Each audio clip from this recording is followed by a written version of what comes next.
The afternoon sun hung low over the Sierra Nevada mountains, casting long shadows across the rifle range at the Marine Corps Mountain Warfare Training Center.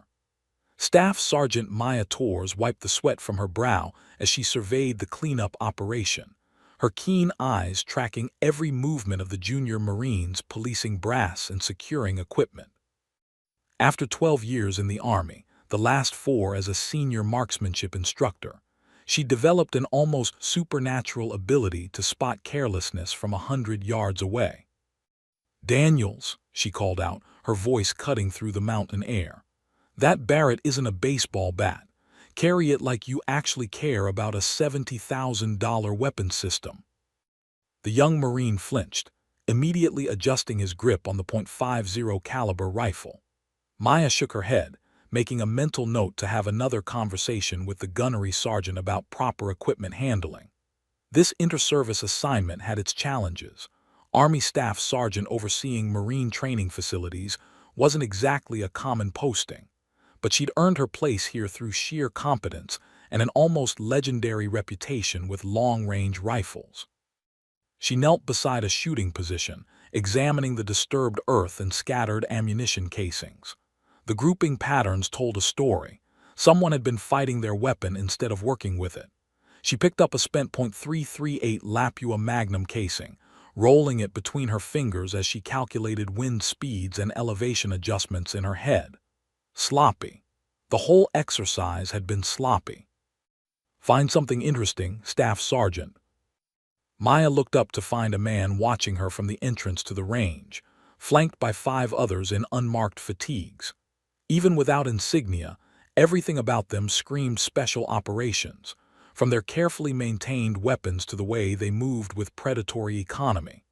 The speaker was tall, maybe 6'2", with sharp blue eyes that assessed her with the same intensity she just applied to the empty brass.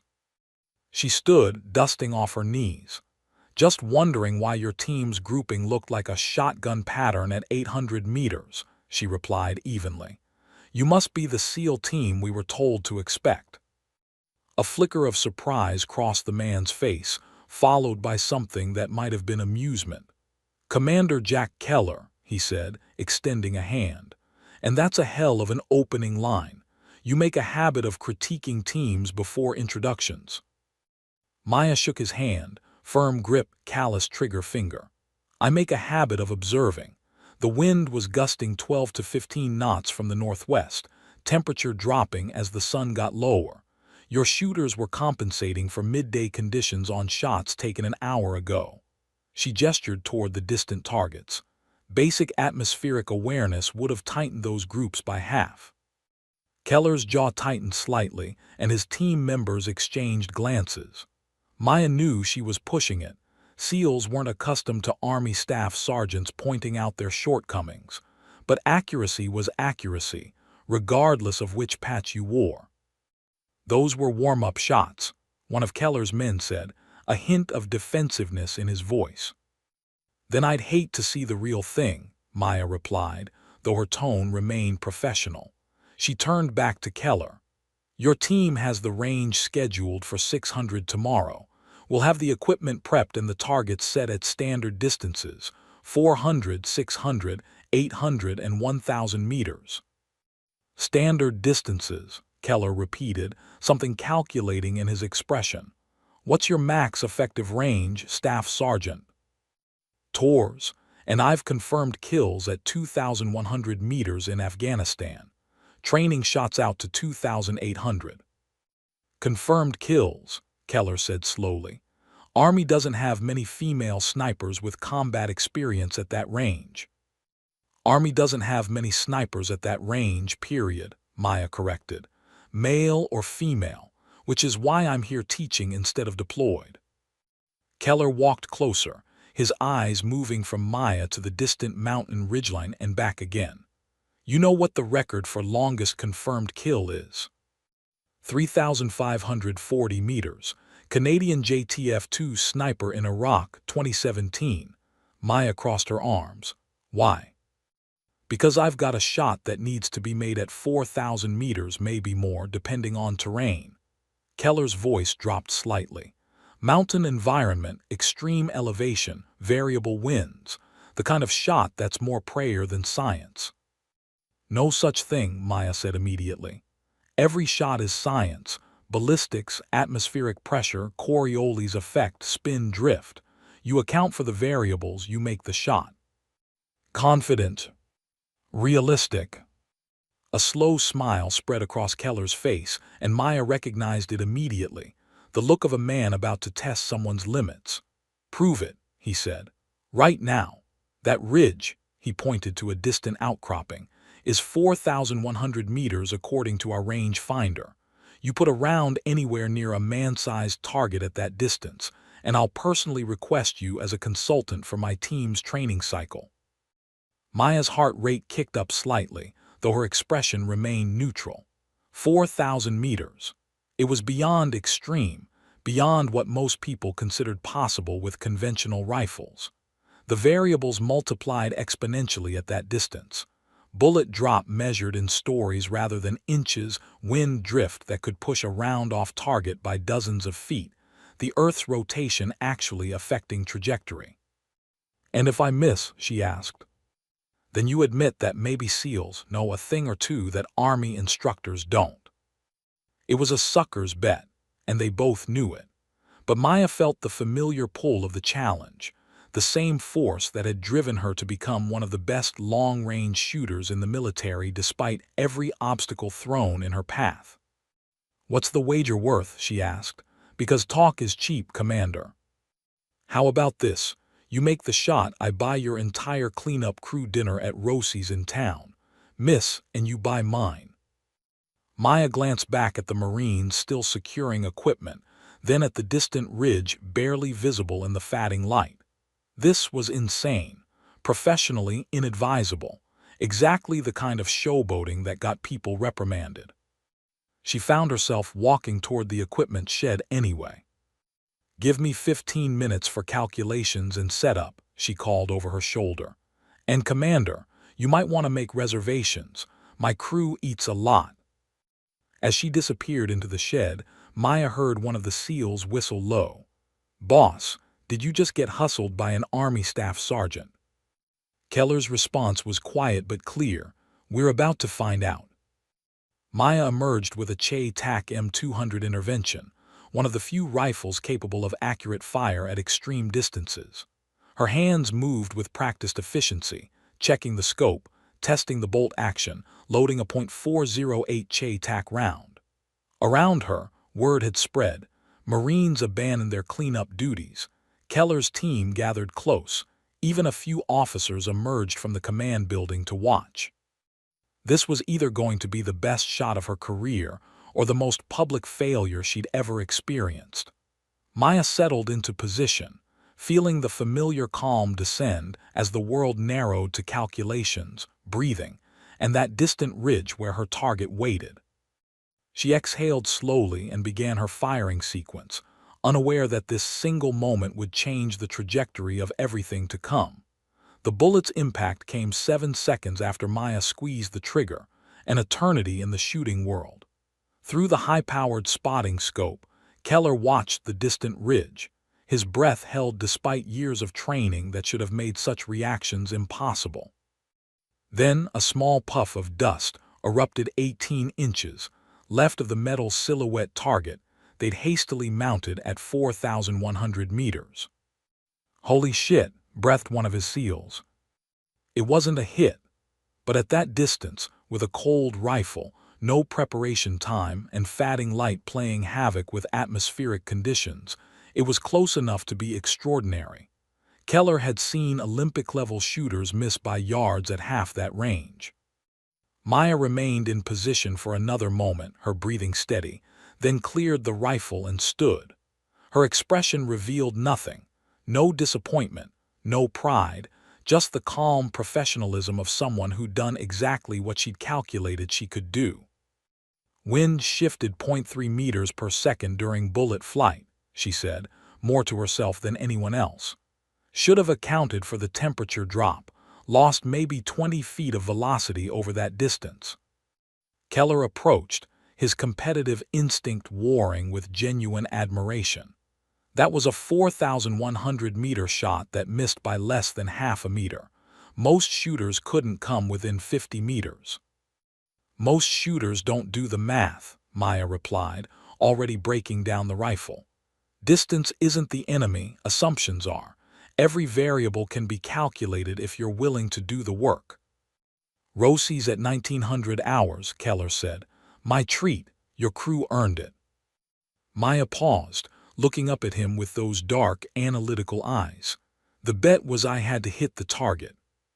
The bet was that you'd prove you knew what you were talking about. Consider it proven. He gestured to his team. We've got a problem, Staff Sergeant Torres.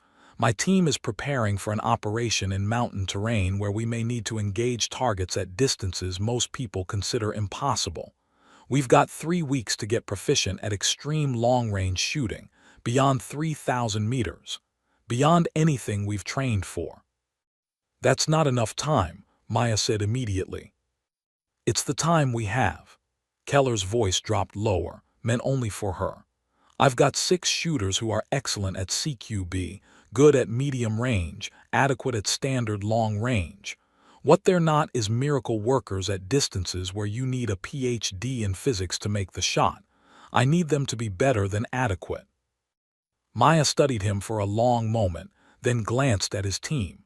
She could see it now, the tension in their shoulders, the way they'd watched her shot with more than just competitive interest. These men were preparing for something real, something dangerous that required capabilities they didn't currently possess. I'd need approval from Colonel Harrison, she said, and your command would need to formally request Army assistance. Already drafted the request before we arrived, Keller admitted. I did my homework on you, Staff Sergeant. 3 combat deployments, expert marksmanship instructor rating, advanced degree in applied physics from night school. You're exactly what we need. Flattery. Facts, Keller extended his hand again. What do you say? Help us not get killed by our own incompetence. Maya shook his hand, feeling the calluses that matched her own. 600 tomorrow. And Commander, tell your men to bring notepads. We're starting with atmospheric science before anyone touches a trigger. The next 72 hours blurred into an intense cycle of classroom instruction and practical application. Maya discovered that teaching SEALs was different from teaching conventional forces.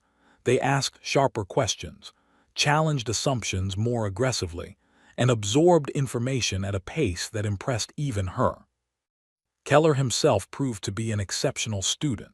He'd already studied long-range shooting extensively, but Maya showed him the gaps in his knowledge. The subtle interplay between humidity and powder burn rates, the way mirage could reveal wind patterns invisible to the naked eye, the mental calculations that could shave precious seconds off target acquisition.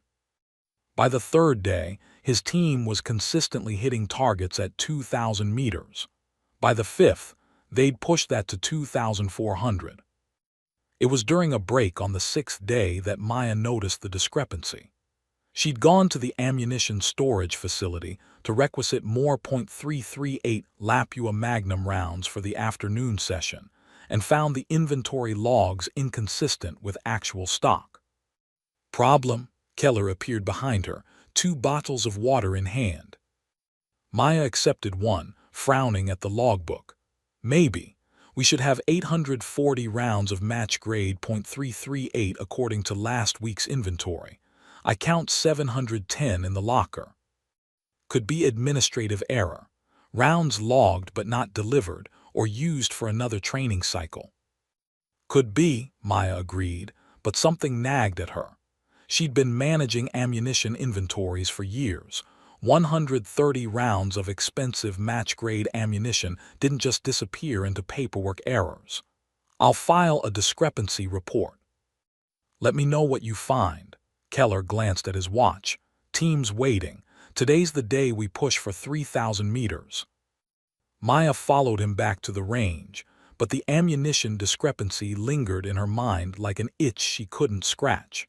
She'd learned long ago to trust her instincts. They'd kept her alive through 3 combat deployments. That evening, After Keller's team had successfully engaged targets at 3,200 meters, a personal best for all of them, Maya remained behind to review the facility's ammunition records for the past month. What she found made her skin prickle with unease. Over the past 6 weeks, small quantities of various ammunition types had gone missing. Nothing dramatic, 20 rounds here, 50 there, but always match grade or specialized ammunition. The kind used for precision work. The kind that was expensive and difficult to acquire through normal channels. She was cross-referencing delivery schedules with usage logs when Keller knocked on her office doorframe. "Burning midnight oil?" he asked. Maya gestured to her computer screen. "Those ammunition discrepancies aren't clerical errors. Someone's been systematically stealing small quantities of premium ammunition over the past 6 weeks. Different types, different calibers, but always precision rounds." Keller's expression shifted from casual to alert. "How much total?" "Maybe 800 rounds across various calibers. Street value, if you could even find this stuff on the black market, probably $50,000. "That's not theft," Keller said slowly. "That's supply chain. Someone's feeding ammunition to someone else on a regular basis." "On a military installation," Maya added, "which means inside access." They stared at each other as the implications settled between them. What had seemed like a simple inventory problem suddenly felt like the edge of something larger and more dangerous. "Could be someone supplementing their income," Keller offered, though his tone suggested he didn't believe it. "Selling to civilian shooters or collectors." "Could be," Maya agreed, "or it could be something worse. You should report this to base security." "I will tomorrow, after I have more documentation." Maya saved her files and stood. "Probably nothing. Like you said, someone making extra money." But as Keller walked her to her quarters, both of them carried weapons they normally wouldn't have bothered with on base. Neither mentioned it, but the coincidence of missing precision ammunition and a SEAL team training for extreme distance mountain operations felt less like coincidence and more like the universe providing a warning. Neither of them yet realized just how right that instinct would prove to be. The training exercise began at 4:30 hours, with Maya and Keller's 6-man SEAL team inserting via helicopter into the remote Sierras 40 kilometers north of the base. The mission parameters were straightforward.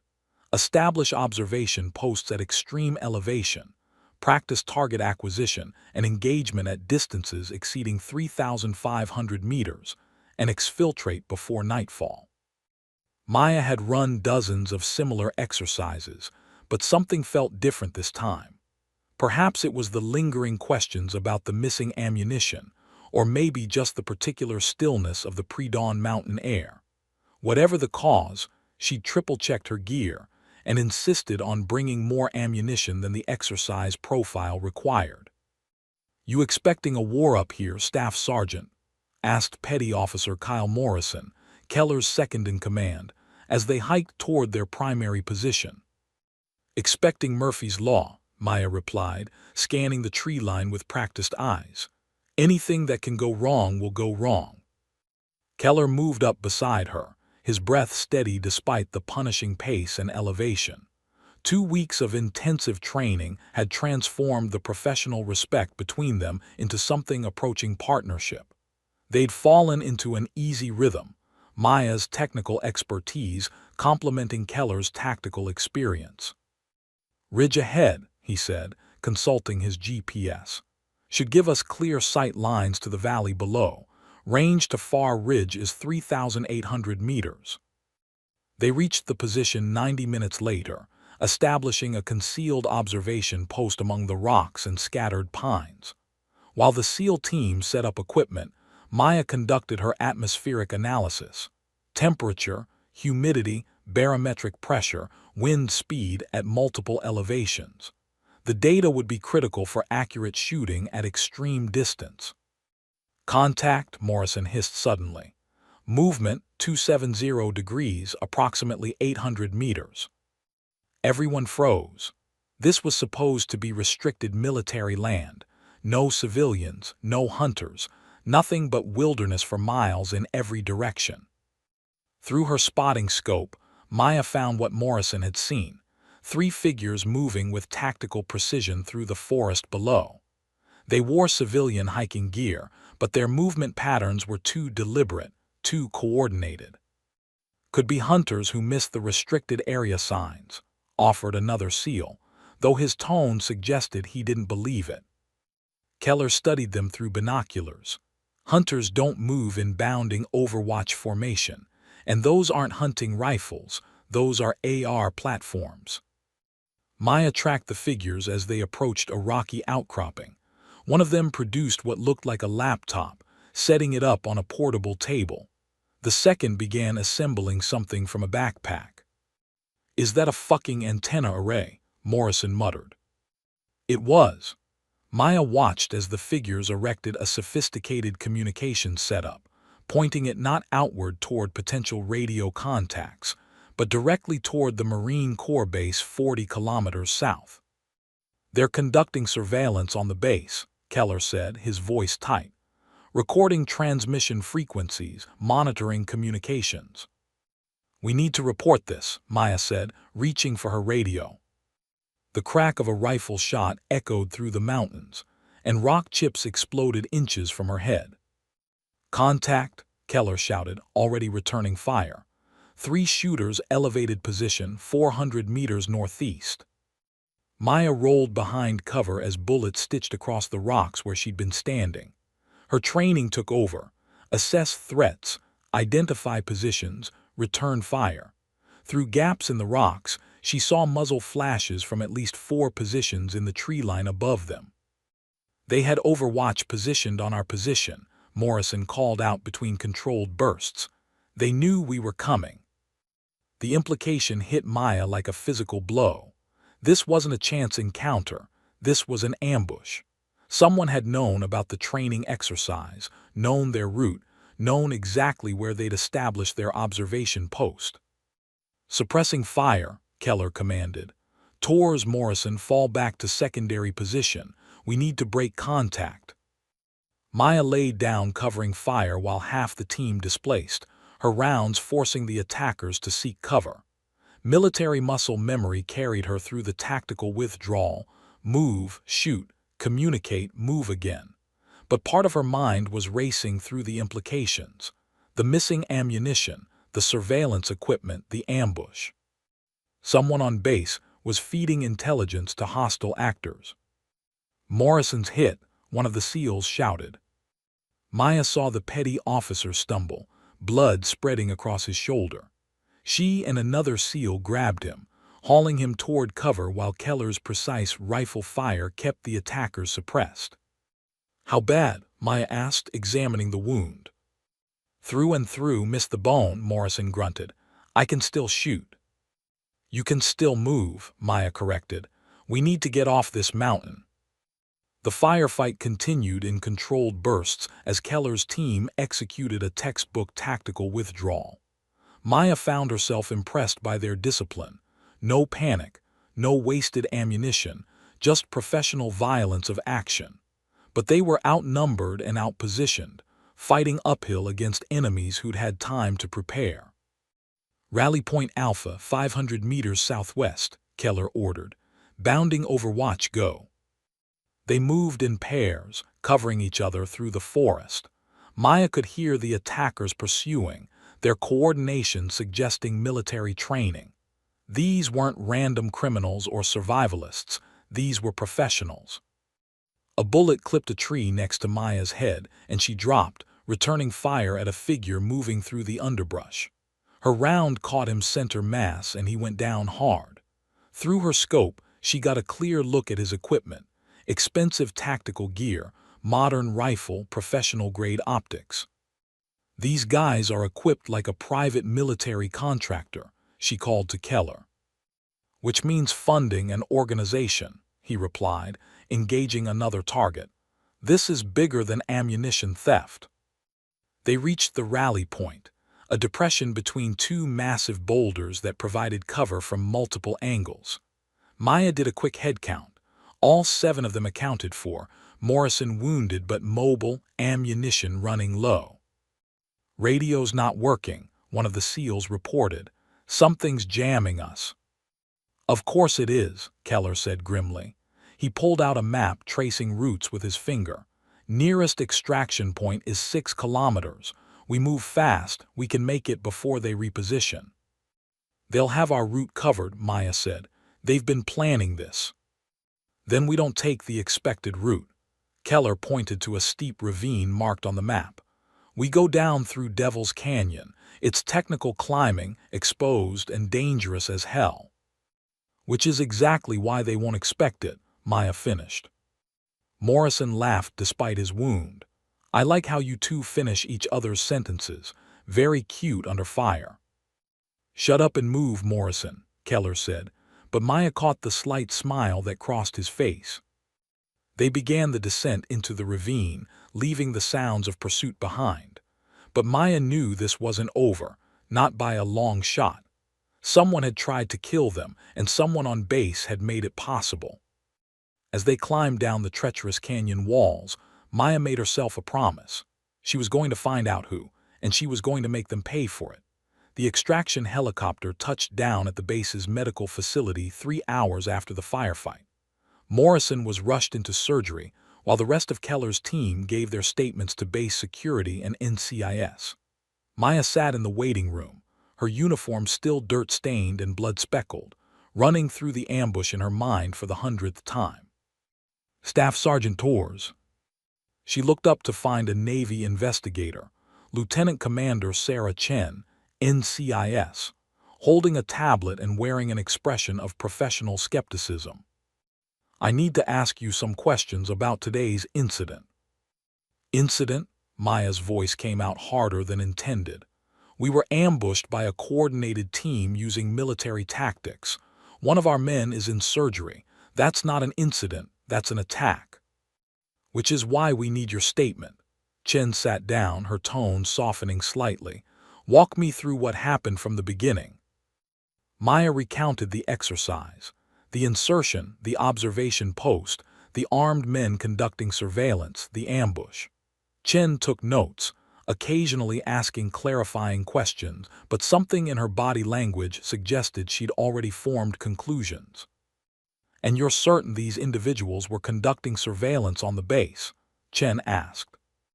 "I know a directional antenna array when I see one," Maya replied.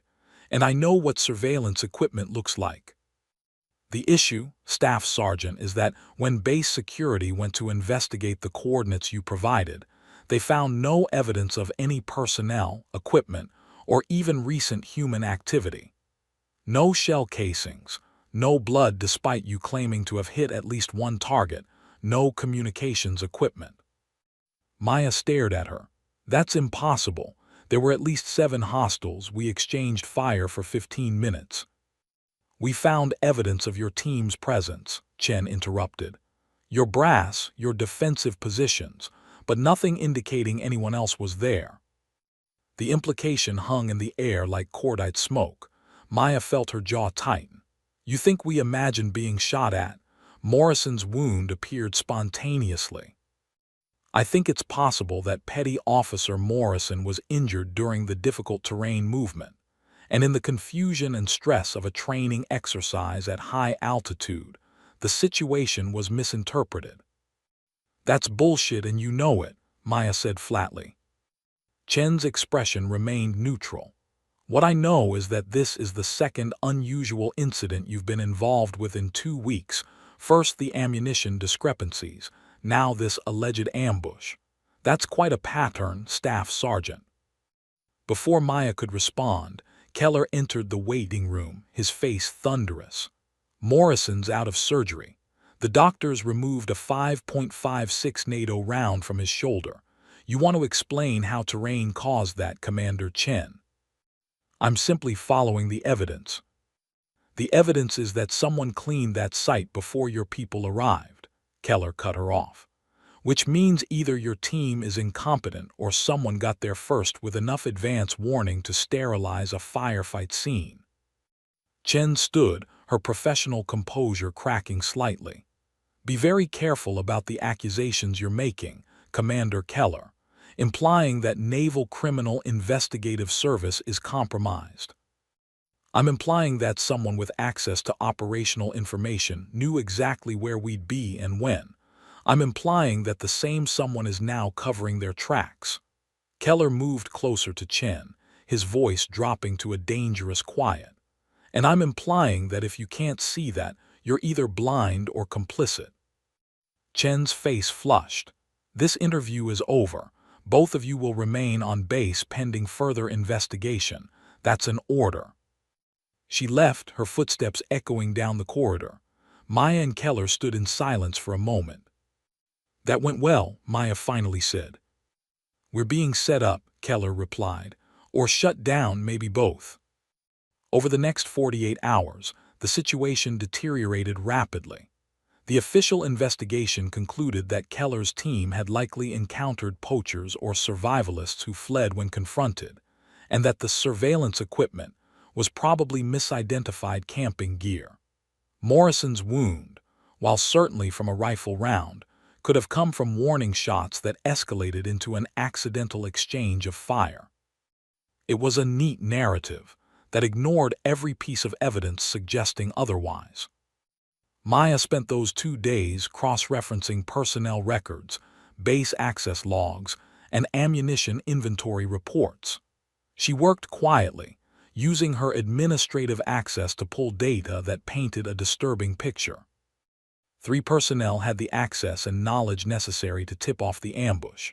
Captain David Reeves, a logistics officer with a gambling problem documented in his service record.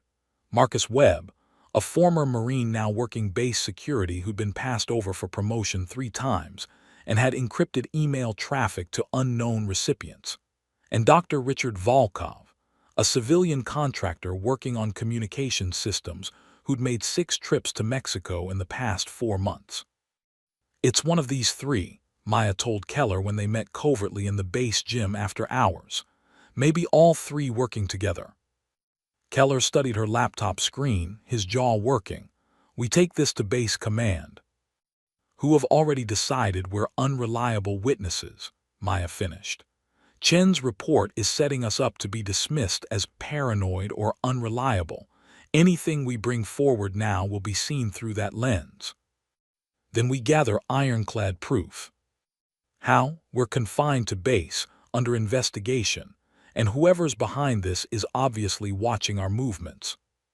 Keller was quiet for a long moment. "Morrison's awake. I visited him this afternoon. He told me something interesting. Right before he was hit, he saw one of the attackers clearly through his scope. Said the guy had a distinctive tattoo on his neck, some kind of Cyrillic script." "Russian mob?" Maya asked. "Or foreign intelligence. Either way, this isn't just about stolen ammunition anymore." Keller pulled out his phone, showing her an encrypted message. "I've got contacts in naval intelligence, people I trust. They're willing to help, but they need something concrete." "Like catching one of our suspects in the act," Maya said slowly. "Exactly. We set up surveillance on all 3, watch their patterns, wait for one of them to make contact. That's a lot of surveillance for 2 people who are supposed to be confined to base." Keller smiled grimly. "Good thing I've got 5 SEALs who owe me favors and hate sitting around."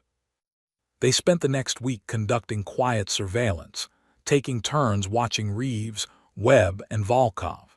It was tedious work made more complicated by the need to avoid official attention, but SEALs were trained in reconnaissance. The break came on the 8th night. Maya was watching Volkov's off-base apartment when she saw him exit at 2300 hours, well past normal hours. She followed at a distance as he drove to a warehouse district near the town's industrial port. "I've got him moving to the old shipping warehouses on Harbor Street," she radioed to Keller on their encrypted channel. "He's meeting someone." "On my way, don't engage alone." But Maya was already positioning herself with a view of the warehouse Volkov had entered. Through her night vision scope, she watched him meet with 3 men, Eastern European features, professional bearing, and most critically, one of them wore a distinctive neck tattoo in Cyrillic script. Morrison's shooter. Maya photographed the exchange with her phone's camera, Volkov handing over documents, the men passing him an envelope thick with what looked like cash. Then one of them produced a laptop, and Volkov began pointing at what appeared to be building schematics displayed on the screen. Keller arrived with two of his team members, taking position on the other side of the warehouse. Maya could see him through her scope, gesturing for her to hold position while they gathered more evidence. Then Volkov turned, looking directly at the window where Maya was concealed. His eyes widened in recognition. "Shit," Maya breathed. "I'm burned, he made me." The warehouse exploded into motion. The men drew weapons, and Volkov pointed directly at Maya's position. She rolled away as gunfire shattered the window, bullets punching through the walls of the abandoned office she'd been using. "Engaging," Keller's voice came through her earpiece, followed by the distinctive crack of his rifle. Maya returned fire, her rounds forcing two of the men to take cover. But she was outgunned and exposed, stuck in a second-story room with limited exits. Through the chaos, she saw Volkov running for a back door, the laptop clutched under his arm. "Volkov's rabbiting," she shouted. "Don't let him get away." One of Keller's SEALs moved to intercept, but the men with Volkov laid down, suppressing fire. In the confusion of the firefight, Maya saw Volkov reach the door, then saw Keller step out of the shadows, his sidearm raised. "Federal agent, drop the laptop and get on the ground." It was a bluff. Keller had no federal authority here, but Volkov panicked. He spun, drawing a concealed pistol, and fired wildly in Keller's direction. Keller's return shot was precise and fatal. Volkov dropped, the laptop clattering across the concrete floor. The remaining hostiles, seeing their contact dead, broke and ran. Keller's team pursued, but Maya heard engines roaring as vehicles sped away into the night. Silence fell over the warehouse. Maya descended from her position, joining Keller beside Volkov's body. The civilian contractor stared sightlessly at the ceiling, a neat hole in his center mass. "He drew first," Keller said quietly, holstering his weapon. "You saw it." "I saw it," Maya confirmed. She retrieved the laptop, already dreading the fallout. "But we just killed a civilian contractor in an unauthorized operation on American soil. This is going to get very complicated very fast." Keller pulled out his phone, already dialing. "Then we'd better make sure the truth gets out before someone buries it. Time to call in those naval intelligence contacts. We've got one shot at this. Let's not waste it." As sirens began wailing in the distance, Maya looked at the laptop in her hands. Whatever secrets it held, they'd better be worth the firestorm that was about to descend on both of them. The Naval Intelligence Safe House was a nondescript apartment in San Diego, 2 hours south of the base. Maya sat on a worn couch, watching Keller pace while two intelligence officers, Lieutenant Commander James Harrison and Chief Petty Officer Angela Reeves, examined the contents of Volkov's laptop. "This is worse than we thought," Harrison said, his face illuminated by the screen's glow. "Much worse." It had been 36 hours since the warehouse shooting. Keller had made his call immediately after the incident, and his contacts had extracted them before local police arrived. Officially, Maya and Keller were AWOL, absent without leave, facing potential court-martial. Unofficially, they were the only people who seemed to understand the scope of what they'd uncovered. "Define worse," Keller said, stopping his packing. Harrison turned the laptop around. The screen displayed schematics of military installations across the western United States, not just the Marine Corps base, but Naval Station San Diego, Marine Corps Air Station Miramar, Naval Base Coronado, and 6 others. "Volkov wasn't just selling information about your base," Reeves explained. "He was part of a network coordinating intelligence gathering across multiple installations. Security protocols, guard schedules, vulnerability assessments, deployment calendars, everything you'd need to plan simultaneous attacks. Maya felt her stomach drop. How many targets? 9 confirmed installations, possibly more we haven't identified yet. Harrison pulled up another file. The foreign nationals you encountered, we've identified them through facial recognition. They're SVR, Russian Foreign Intelligence Service. But they're not the only players. We've got connections to Iranian Quds Force operatives, Chinese MSS agents, and at least 2 domestic extremist groups. It's a coordination hub, Keller said slowly. Different actors, different motivations, but someone's orchestrating them, providing intelligence to anyone willing to pay or participate.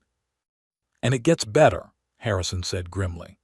The attacks are planned for 48 days from now, during Fleet Week in San Diego, when base populations will be at maximum capacity and local emergency services will be stretched thin with civilian events. Maya leaned forward, studying the timeline displayed on screen. That's not enough time to properly investigate and shut down an operation this size through official channels. By the time everything's verified, vetted, and approved up the chain of command, the attacks will already be in motion, Reeves finished. Which is why we're having this conversation in a safe house instead of at NCIS headquarters. There's at least one highly placed mole in the investigation chain, someone who can shut down inquiries, suppress evidence, redirect investigations. Like what happened with Chen, Maya said. Harrison nodded. Lieutenant Commander Chen filed her report classifying your mountain encounter as a misunderstanding. That report was approved and fast-tracked by Captain Theodore Marsh, the same captain who oversees security protocols for 3 of the target installations. So we can't go through official channels, Keller said. What are our options? Harrison and Reeves exchanged a long look. Officially, we have no authorization to act on this intelligence. Our investigation into the mountain incident was shut down 24 hours ago. We've been ordered to close the file and move on. Unofficially, Maya asked. Unofficially, the network's leadership is operating from a compound in the Sierra Madre Mountains, approximately 80 kilometers across the Mexican border. It's remote, high elevation, heavily defended. The kind of place that would require a SEAL team and air support to assault properly. Which we don't have authorization for, Keller said. Correct. Any military incursion across the border would be an international incident. Even if we could prove the threat, the political and diplomatic considerations would delay action for months. The room fell silent as the implications sank in. Maya understood what was being proposed without anyone saying it directly. An unauthorized, deniable reconnaissance operation across international borders. The kind of mission that could end careers or lives. What's the intelligence value of this compound? Keller asked carefully. Reeves pulled up satellite imagery. It's their command and control center, communications hub, planning facility, and the location where they're coordinating the final logistics for the attacks. Hit this, and the entire network loses coordination. The individual cells might still try something, but without central planning and real-time intelligence, their effectiveness drops by 80%. Hit it how? Maya asked. You said it's heavily defended. We can't assault a fortified compound with just a few people. We don't need to assault it, Harrison said. We need to gather actionable intelligence that proves the threat beyond any deniability. Photos, documents, communications intercepts, evidence so solid that it forces official action regardless of who's trying to suppress it. Keller studied the satellite imagery. The compound is on a plateau surrounded by higher terrain. There, he pointed to a ridge, that overlook has clear sight lines to the entire facility. What's the distance? Harrison checked his notes. 4,200 meters. Why? Keller looked at Maya, and she saw the calculation forming in his mind. The same calculation she was already making. Because at that distance, with the right equipment and the right shooter, We could conduct surveillance without ever entering the compound or even crossing into weapons range. We observe, document, photograph, and extract. No international incident, no assault, just reconnaissance from outside their perimeter. 4,200 meters, Maya repeated softly. That's extreme distance. Atmospheric conditions at that elevation, wind patterns in mountain terrain, the variables would be immense. But possible, Harrison pressed. Maya thought about her shot at the range 2 weeks ago, for 100 meters, close enough to prove the concept. But that had been a single shot with a stationary target in controlled conditions. This would be sustained observation through a rifle scope, photographing moving personnel and reading documents at a distance where most people couldn't even see the compound clearly. Possible, she said finally. Barely. We'd need specialized equipment, perfect conditions, and a lot of luck. I can get the equipment, Harrison said. Enhanced optics, high-resolution cameras adapted for long-range scopes, satellite weather data for that region. What else? A team we can trust completely, Keller said. This goes sideways, there's no rescue coming. We'll be on our own in hostile territory. My 4 uninjured SEALs, Maya suggested. They've already proven they'll follow this through. Keller nodded slowly. And Morrison, if he's cleared for duty, he earned the right to see this finished. Morrison was discharged from medical 3 hours ago, Reeves said. Restricted duty but mobile. I suspect he won't let a little thing like restricted duty stop him. Harrison stood, closing the laptop. Then here's what happens. Officially, you're both AWOL and subject to arrest on site. Unofficially, you have 72 hours to get what we need. After that, the trail goes cold and the attacks move forward on schedule. And if we're caught, Maya asked. Then you're rogue operators conducting an unauthorized cross-border incursion, and the United States government will disavow any knowledge of your actions. Harrison's expression softened slightly.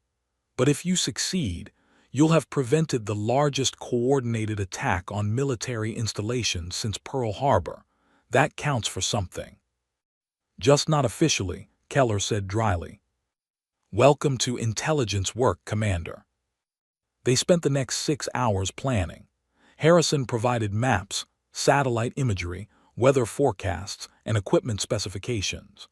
Maya calculated shooting solutions for various atmospheric conditions, while Keller plotted infiltration and extraction routes that would minimize their exposure. As dawn broke over San Diego, Maya found herself on the safe house balcony, staring at the lightening sky. Keller joined her, 2 cups of coffee in hand. Having second thoughts? He asked, offering her a cup. Having all the thoughts, Maya replied. This is insane. We're planning to cross into Mexico, conduct surveillance on a hostile compound from 4,200 meters, and somehow get actionable intelligence that saves 9 military bases, all without being caught, killed, or starting an international incident. When you put it that way, it does sound ambitious. Maya laughed despite herself. That's one word for it. Keller was quiet for a moment. You don't have to do this. This started with my training request. I can't ask you to. You're not asking, Maya interrupted. I'm choosing. Those people tried to kill us in the mountains. They're planning to kill hundreds, maybe thousands more, if I can stop that. She trailed off, searching for the right words. I became a soldier to protect people. This is what that means. Even if it costs everything. Maya met his eyes, seeing her own determination reflected there. Especially then. They stood together watching the sunrise, both aware they might not see many more. In 72 hours they'd either be heroes or criminals, possibly both, possibly neither. But they'd be together, doing what they'd sworn to do. Behind them, Harrison appeared in the doorway, teams assembling, time to gear up. Maya drained her coffee and turned toward the door, Keller beside her. Whatever came next, they'd face it the way they'd faced everything else, with precision, courage, and the unshakable belief that some shots were worth taking, no matter how impossible they seemed. The border crossing happened at 200 hours through a remote section of desert where surveillance was thin and terrain favored small teams. Maya felt the weight of the decision with each step into Mexican territory. They were now operating completely outside legal authority, reliant only on their skills and each other. Keller's team moved like shadows. Morrison, still favoring his injured shoulder but refusing to be left behind. Rodriguez and Chen, the team's communications specialists. Patterson, their combat medic. And Briggs, whose specialty in demolitions wouldn't be needed but whose steady presence was invaluable. 6 SEALs and 1 Army Staff Sergeant, carrying enough specialized equipment to conduct what might be the most technically demanding surveillance operation any of them had attempted. The infiltration took 18 hours of brutal mountain hiking. They moved only during darkness, hiding during daylight in carefully selected positions that provided concealment and observation. Harrison's intelligence had been accurate. They spotted patrol patterns that suggested the compound's security extended kilometers beyond its walls. "They're not taking chances," Keller murmured as they watched a 4-man patrol pass 200 meters below their hide site. "Military discipline, good equipment, professional movement." "Whoever's running this operation has serious funding," Maya agreed, studying the patrol through her scope. "Those are Russian and 94 rifles, encrypted radios, current generation night vision." By the second night, they reached their objective, a rocky ridge 4,200 meters from the compound, elevated enough to provide clear sight lines while remaining outside the range of casual observation. As the team established their hide site among the boulders and sparse vegetation, Maya set up her firing position with meticulous care. The rifle was a custom TAC M200, modified with a specialized scope that combined traditional optics with a high-resolution digital camera capable of capturing detailed images at extreme range. Harrison had somehow acquired atmospheric sensors that would provide real-time data on wind, temperature, humidity, and barometric pressure, all critical for maintaining accuracy at this distance. "Range confirmed at 4,217 meters, Rodriguez reported, checking his laser rangefinder against GPS data. "Elevation difference 312 meters. Current wind at our position is 8 knots from the northwest, gusting to 12. Maya fed the numbers into her ballistic calculator, then cross-referenced them with her own observations of mirage patterns and vegetation movement at various elevations between their position and the target. At this distance, she wasn't just calculating for the wind at her position or the target. She needed to account for wind at every elevation layer the bullet would pass through. "Atmospheric pressure is stable," Chen added. "Temperatures dropping though, currently 52 degrees Fahrenheit, forecasted to drop to 44 by midnight." "That'll affect muzzle velocity," Maya said, making adjustments. "We'll need to recalculate every hour." Keller settled in beside her with his own spotting scope. "What are we looking at?" Through the enhanced optics, the compound resolved in surprising detail. The main building was 3 stories, constructed of reinforced concrete with satellite dishes and antenna arrays on the roof. 2 smaller structures flanked it, probably barracks or support facilities. A dozen vehicles were visible in a parking area, including 2 that looked suspiciously like military transport trucks. "Security is tight," Maya observed. "Perimeter fence, guard towers at each corner, roving patrols. This isn't some improvised operation, this is a professional facility." For the next 6 hours, they documented everything. Maya photographed personnel moving between buildings, captured images of documents visible through windows, recorded the arrival of a convoy that delivered equipment crates. The digital camera integrated with her scope produced remarkably clear images despite the extreme distance. Then at 14:30 hours, something changed. "Movement at the main building," Keller said. "Looks like a meeting starting, multiple personnel entering." Maya adjusted her focus, and her breath caught. Through a large window on the second floor, she could see at least 15 people gathering around a conference table. On the wall behind them, a projection screen displayed what looked like facility layouts, the same installation schematics they'd found on Volkov's laptop. "That's our intelligence goldmine," Maya breathed. "If we can photograph those briefing materials." "Can you get clear shots at this distance?" Keller asked. Maya studied the angle, the lighting, the atmospheric conditions. "Maybe. The window glass will cause some distortion, and the resolution at 4,200 meters is pushing the limits. But yes, I think I can get usable images." She adjusted her position, made minute corrections to her scope, and began photographing. Through the enhanced optics, she could make out individual faces, read text on the projection screen, see documents being passed around the table. Each shot required perfect timing, waiting for moments when atmospheric distortion was minimal, when someone wasn't blocking the view, when the lighting was right. "I've got clear shots of at least 8 individuals," she reported. "Facial recognition should be able to identify them. And the documents on screen, those are definitely attack plans. I can see timelines, target assignments, resource allocations." "This is it," Keller said quietly. "This is what we need." Maya continued documenting, her world narrowing to the rhythm of observation, calculation, and capture. She was so focused that she almost missed Morrison's urgent whisper. "We've got a problem. Patrol approaching from the southwest, approximately 600 meters and closing." Maya's blood ran cold. She glanced toward Morrison's position and saw what he'd spotted: a 6-man patrol moving directly toward their ridge, moving with the deliberate pattern of people conducting a search rather than a routine patrol. "How did they spot us?" Rodriguez hissed. "We've maintained perfect noise and light discipline." "Doesn't matter how," Keller said, his command voice cutting through the rising tension. "What matters is they're coming. Patterson, Chen, prepare to suppress if necessary. Everyone else start breaking down non-essential gear. We may need to move fast." But Maya's mind was racing through a different calculation. If they broke position now, they'd lose the intelligence gathering opportunity. The meeting was still in progress.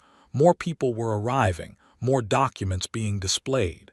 If they stayed and fought, they'd be outnumbered and potentially surrounded. "Commander," she said quietly, "I need 5 more minutes.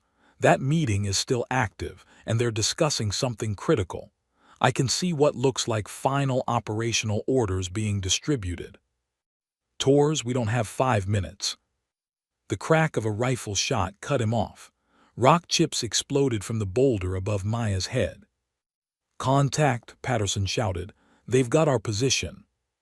The patrol had spread out and opened fire from multiple angles. Maya heard bullets snapping past, impacting the rocks around their hide site. The SEALs returned fire with disciplined precision, but they were in a defensive position with limited cover and enemies who knew exactly where they were. "We need to displace," Keller ordered, "fighting retreat to Rally Point Alpha." But Maya was looking at something else.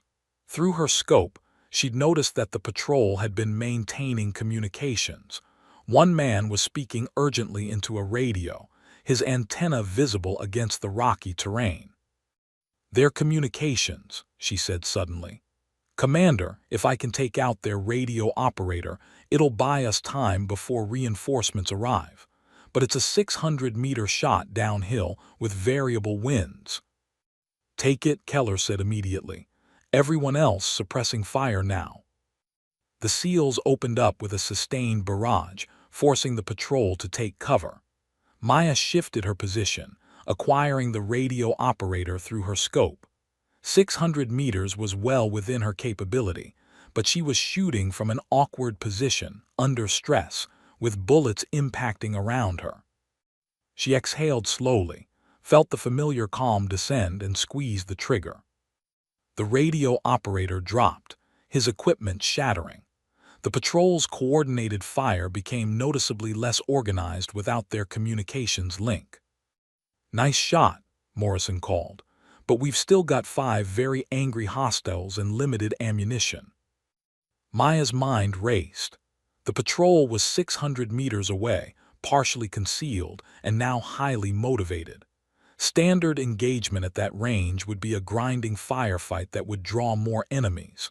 But there was another option, a crazy, nearly impossible option. She looked back at the compound, 4,200 meters away. The meeting was still in progress, but now she could see people reacting to radio calls, pointing toward the ridge where Maya's team was pinned down. "Commander," she said, "I have an idea, but you're going to think I'm insane." "At this point, insane is probably our best option," Keller replied, reloading his rifle. Maya adjusted her scope back to the compound's maximum range. "That communications array on the main building's roof, it's their primary link for coordinating security forces. If I can hit it from here, it'll disrupt their ability to send reinforcements and coordinate the response to our presence." Keller stared at her. "That's a 4,200-meter shot, at a target the size of a briefcase, under combat stress, while being shot at." "I know, but it's our best chance of getting out of here alive, and with the intelligence we came for." For a long moment Keller said nothing. Then he nodded. "Everyone, maximum suppression. Torres is taking a shot. Give her the time she needs." The SEALs unleashed everything they had, forcing the patrol to hunker down. Maya settled into her position, blocking out the chaos around her, focusing on the impossible task ahead. 4,200 meters, wind from the northwest gusting, temperature dropping, bullet drop measured in stories, the Earth's rotation affecting trajectory, a target smaller than she'd ever attempted at this distance. She thought of the challenge at the range that had started all of this, Keller's dare, her determination to prove what was possible. She thought of Morrison bleeding in the mountains, of Volkov's laptop and the planned attacks, of the thousands of lives hanging in the balance. Maya Torres had spent her entire career proving that impossible was just another word for difficult. She exhaled, found the space between heartbeats, and took the shot. The world held its breath. 7 seconds. That's how long the bullet took to travel 4,200 meters through mountain air, fighting gravity and wind every meter of the way. 7 seconds that felt like 7 lifetimes as Maya maintained her position, bullets cracking past her head, the SEALs returned fire creating a deafening symphony of violence. Through her scope, she watched the communications array on the compound's roof. Then it exploded in a shower of sparks and twisted metal. "Holy shit, she hit it," Rodriguez shouted. "The array is down." The effect was immediate and dramatic. At the compound, personnel who'd been organizing a response suddenly lost coordination. Maya could see confusion spreading, people gesturing at the destroyed equipment, running between buildings without clear direction. The patrol attacking their position stopped receiving updates, their fire becoming sporadic and disorganized. "Displacement now," Keller ordered. "Torres, we need to move." Maya grabbed her rifle and the precious camera equipment, already running as the SEALs executed a textbook tactical withdrawal. They bounded back from their position in pairs, covering each other, maintaining fire discipline even as they retreated into the rocky terrain. The patrol pursued, but without communication from the compound and minus their radio operator, their coordination was shattered. Patterson dropped one more with a precision shot, and the others broke off, apparently unwilling to chase an enemy of unknown size deeper into the mountains. For the next 18 hours, Keller's team pushed hard toward the border. They traveled through darkness and daylight, abandoning stealth for speed. Maya's legs burned, her lungs ached from the altitude and exertion, but she kept pace with the SEALs through sheer determination. They were 12 kilometers from the border when it happened. The explosion came from their right flank, a rocket-propelled grenade that detonated against the rocks above them. Keller's team scattered, taking cover as automatic weapons fire erupted from 3 positions. "Ambush," Briggs shouted. "They got ahead of us." It was a professional setup. The enemy had predicted their route and positioned forces to intercept. Maya counted at least a dozen hostiles, well-armed and employing fire and maneuver tactics that spoke of military training. "They're trying to box us in," Chen called out. "More movement on our 6, they're closing the trap." Keller was already moving, directing his team with hand signals, creating a defensive perimeter. But Maya could see the math. They were outnumbered, outgunned, and running low on ammunition after the previous engagement. "Rally on that rock formation," Keller pointed to a cluster of boulders 50 meters ahead. "We make our stand there." They moved under covering fire, each seal flowing through the terrain with practiced efficiency. Maya was running beside Morrison when she heard the distinctive whoosh of another RPG launch. Everything happened in slow motion. She saw the grenade's trajectory, saw where it would impact, directly where Keller was moving to establish the defensive position. Maya didn't think, she just reacted. "Commander down." She hit Keller in a tackle, driving them both behind a boulder as the RPG detonated. The blast was deafening, the concussive force slamming them against rock. Maya felt heat wash over her, felt shrapnel whip through the space where they'd been standing. When the ringing in her ears subsided enough to hear, she realized Keller was moving beneath her, pushing himself up. "You okay?" she gasped. "Better than I would have been," he replied, blood running from a cut on his forehead. Then his eyes widened. "Towards your leg." Maya looked down and saw blood soaking through her pant leg.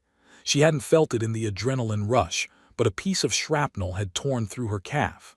Now that she'd noticed, pain flared like fire. "I can still move," she said through gritted teeth, though standing made her vision swim. "Like hell you can." Morrison appeared beside them, already pulling out medical supplies. "Stay down, Staff Sergeant, I've got you." While Morrison worked on her leg, applying pressure and wrapping the wound, Maya watched the firefight continue around them. Keller's team was holding, but barely. Professional warriors buying time and ground with precision fire, but slowly being overwhelmed by numbers.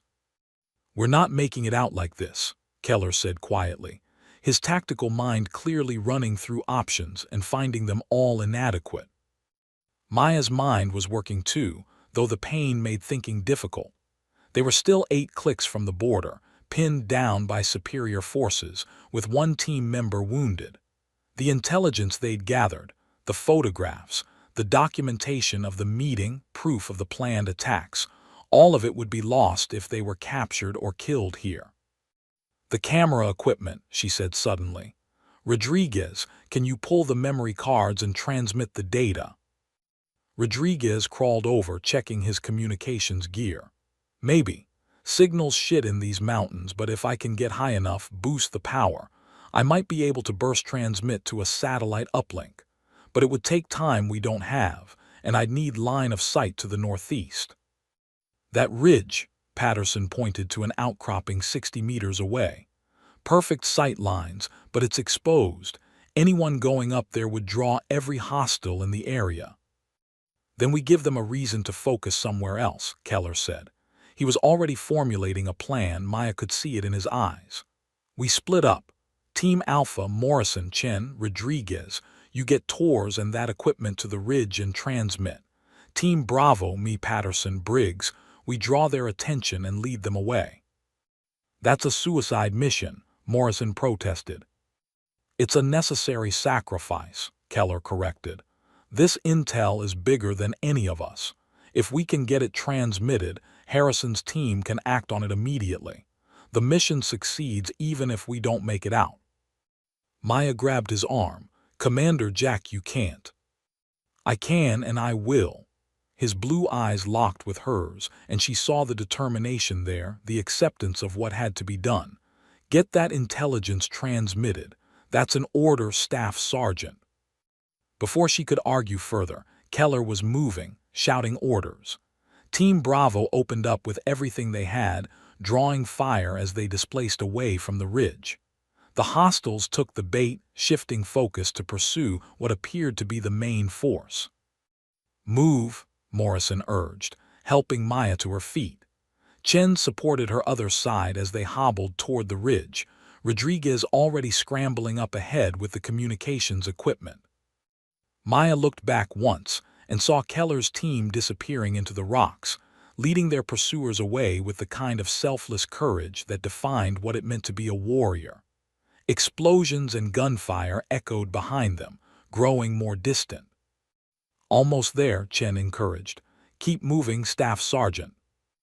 They reached the ridge, and Rodriguez immediately began setting up his equipment.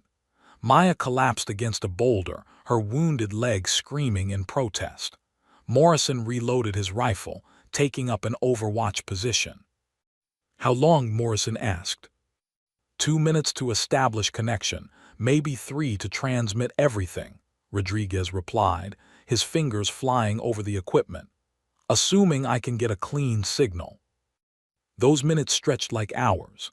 Maya could still hear the firefight in the distance, Keller's team holding off their pursuers, buying time with their lives if necessary. She thought about that first day on the range, the impossible dare, the gradual building of trust and respect between her and the SEAL commander. She thought about the morning on the safe house balcony, watching the sunrise together. "Got it," Rodriguez's voice broke through her thoughts. "Signal established, uploading now, transmission at 40%, 60%. An explosion echoed from the valley below, closer than the others. "They're coming back this way," Chen said tensely. "They figured out what we're doing." 80%, Rodriguez continued, his voice steady despite the approaching threat. Come on, come on." Maya forced herself up, gripping her rifle despite the pain. If hostile forces reached them before the transmission completed, this had all been for nothing. Morrison and Chen took position beside her, 3 warriors preparing for a last stand on a mountain ridge in a foreign country where they had no right to be. 95%, Rodriguez said, almost there. Gunfire erupted from below. Maya saw hostiles advancing up the ridge, at least 6 of them, weapons raised. "Transmission complete," Rodriguez shouted triumphantly. "Harrison's got everything." "Then let's make sure we survive to enjoy it," Morrison said, opening fire. The next minutes were chaos, desperate fighting at close quarters, ammunition running low, Maya's wounded leg barely supporting her weight. But they held. 3 soldiers and 1 wounded markswoman, holding a ridge because retreat wasn't an option. Then, impossibly, reinforcements arrived. Keller burst onto the ridge with Patterson and Briggs, all 3 battered and bleeding but alive, laying down covering fire that drove the hostiles back. "Thought you were leading them away," Morrison shouted. "We did," Keller replied, dropping an empty magazine and slamming in a fresh one. "Then we looped back because I'm not leaving anyone behind." The transmission went through, Maya called to him. "Harrison has everything." Relief flashed across Keller's face. "Then we just need to survive the next 8 clicks to the border. Everyone who can move now." They descended the ridge in a controlled fall, half running, half sliding down the rocky slope. Maya felt Keller's arm around her waist, supporting her weight, refusing to let her fall behind despite his own injuries. The hostiles pursued, but without coordination and facing a team of determined special operators, their attacks became sporadic. As dawn broke over the desert, Keller's team crossed back into United States territory, collapsing in exhaustion just beyond the border markers. Waiting for them were Harrison's intelligence team, and a full platoon of Marines who'd been positioned for emergency extraction. "You actually did it," Harrison said, approaching with medical personnel. "The transmission came through clean. We've got faces, documents, attack plans, everything we need." "Then it was worth it," Maya said, letting the medics examine her leg, letting the exhaustion finally claim her. Keller dropped down beside her as the medics worked. You saved my life back there, that RPG. You would have done the same, Maya said softly. Doesn't mean I'm not grateful. He reached out, squeezing her hand. We make a good team, Tors. The best, she agreed, squeezing back before the pain medication the medics had administered pulled her under into darkness. The hearing room at Naval Base San Diego was packed beyond capacity. Media credentials had been issued to every major news outlet, and the gallery overflowed with military personnel, civilian supporters, and protesters holding signs both condemning and praising the rogue operators, who'd crossed into Mexico without authorization. Maya sat at the defendant's table, her wounded leg still wrapped beneath her dress uniform. Beside her sat Commander Jack Keller, wearing his service dress blues, the ribbons on his chest telling the story of a distinguished career now hanging in the balance. It had been 3 weeks since their extraction from the border. 3 weeks during which Harrison's intelligence team had worked frantically to verify the evidence, identify the conspirators, and coordinate with federal law enforcement. The raids had happened simultaneously. 14 arrests across 5 states, including Captain Theodore Marsh, who'd been feeding intelligence to the network for 18 months in exchange for payments totaling over $2 million. The planned attacks had been prevented, 9 military installations secured, hundreds, perhaps thousands of lives saved. And now Maya and Keller faced court-martial for the unauthorized operation that had made it all possible. All rise, the bailiff announced. This Article 32 hearing is now in session, Captain Rebecca Walsh presiding. Captain Walsh was a stern woman in her 50s, her gray hair pulled back severely, her expression unreadable. She'd spent 25 years as a Navy JAG officer, with a reputation for both fairness and inflexibility regarding military regulations.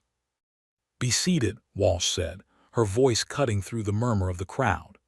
"We are here to determine whether sufficient evidence exists to recommend court-martial proceedings against Staff Sergeant Maya Tors, United States Army, and Commander Jack Keller, United States Navy, for charges including unauthorized absence, conduct unbecoming, unauthorized cross-border operations, and reckless endangerment."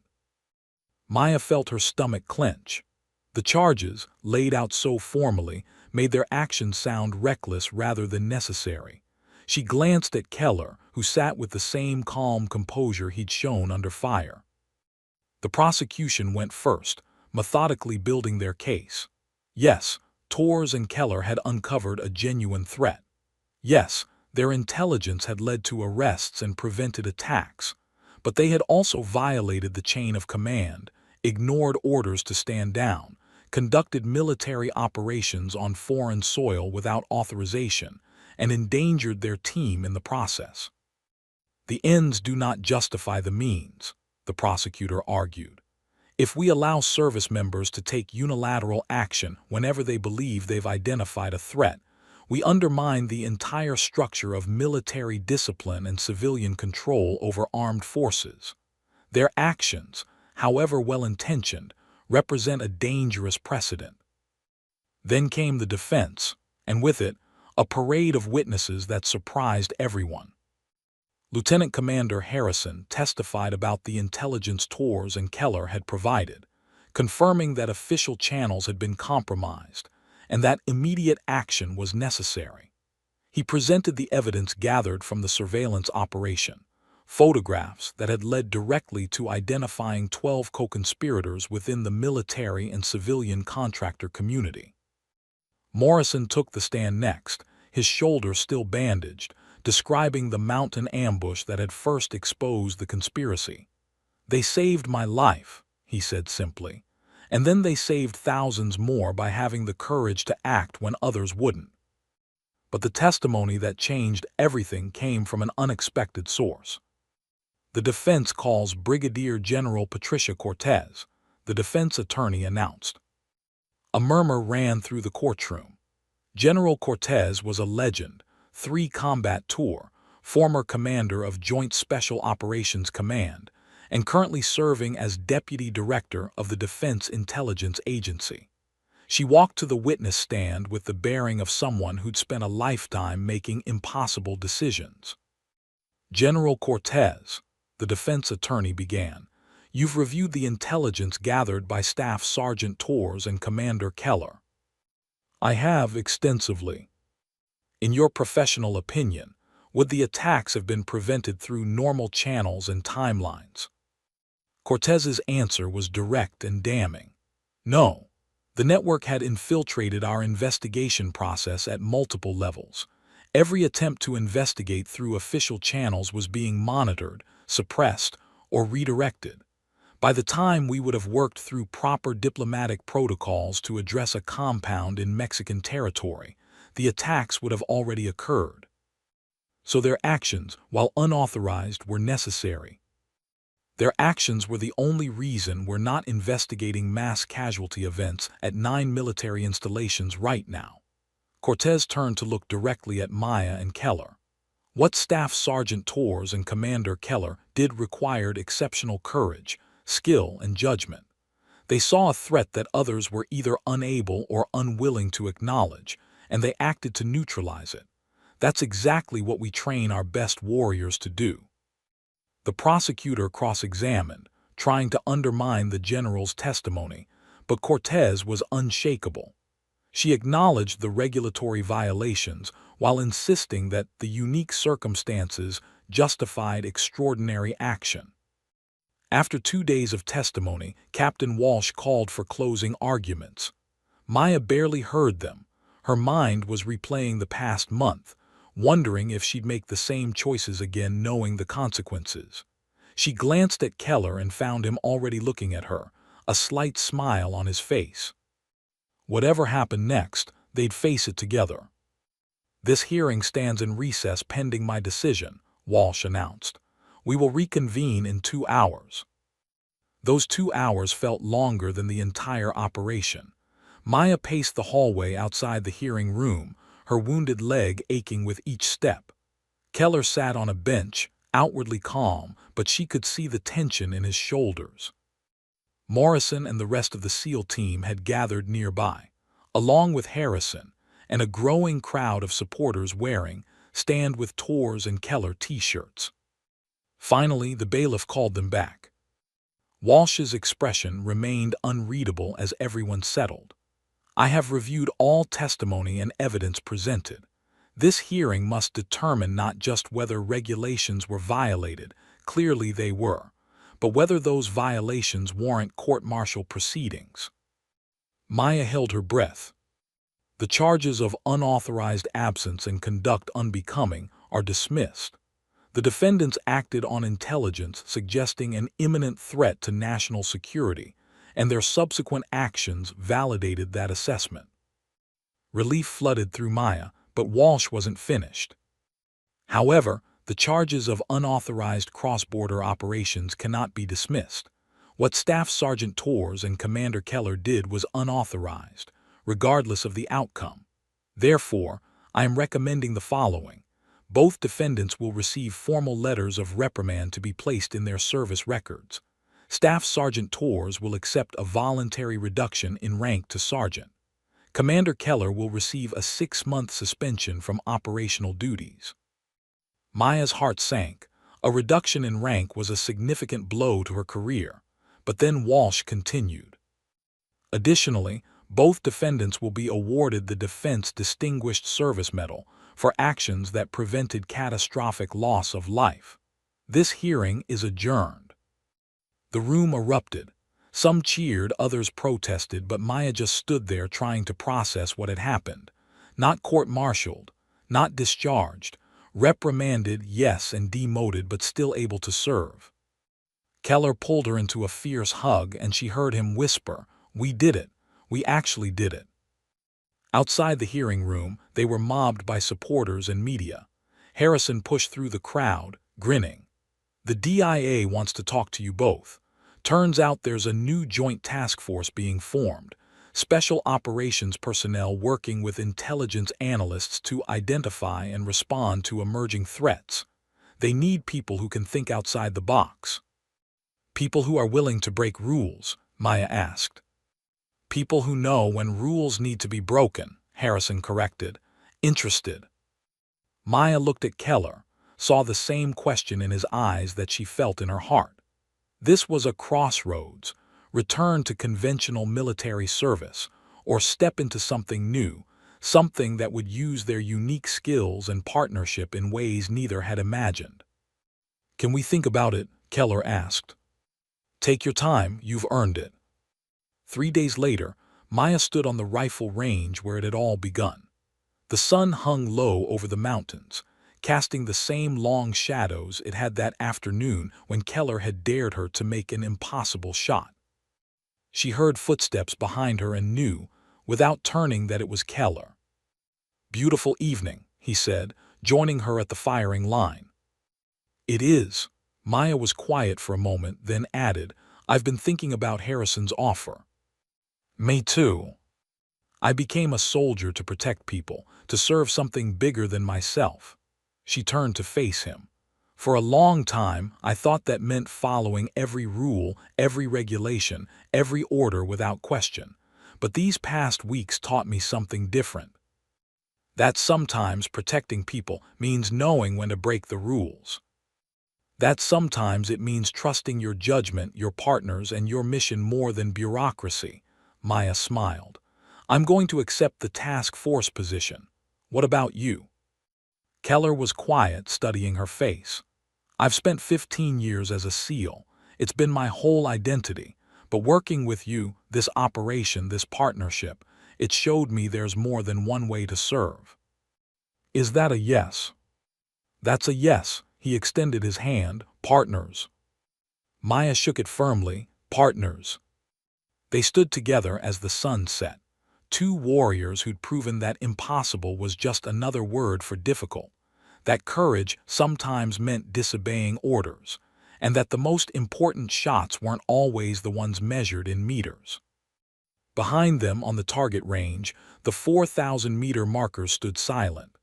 Maya had proven she could make that shot, not once, but twice, under conditions that should have made it impossible. But she'd learned something more important. Some targets were worth any distance, any risk, any cost. And with the right partner beside you, nothing was truly impossible. "Want to take one more shot?" Keller asked, gesturing toward the distant ridge. "For old time's sake." Maya smiled, picking up her rifle. "You know I never could resist a dare, Commander." She settled into position, felt the familiar calm descend, and fired. 7 seconds later, the distant target rang with the impact. Dead center, perfect accuracy, impossible made real. As the echo faded across the mountains, Maya stood and turned toward her future. A future of new challenges, new missions, new impossibilities to overcome. But she wouldn't face them alone. She'd found something even rarer than the perfect shot. A partnership built on trust, respect, and the shared understanding that some battles were worth fighting, no matter what the regulations said. Together, she and Keller walked off the range as the last light faded from the sky, ready for whatever came next. Beyond the crosshairs, beyond the impossible shots, beyond everything they'd known before. The mission was complete, but their story was just beginning. The end.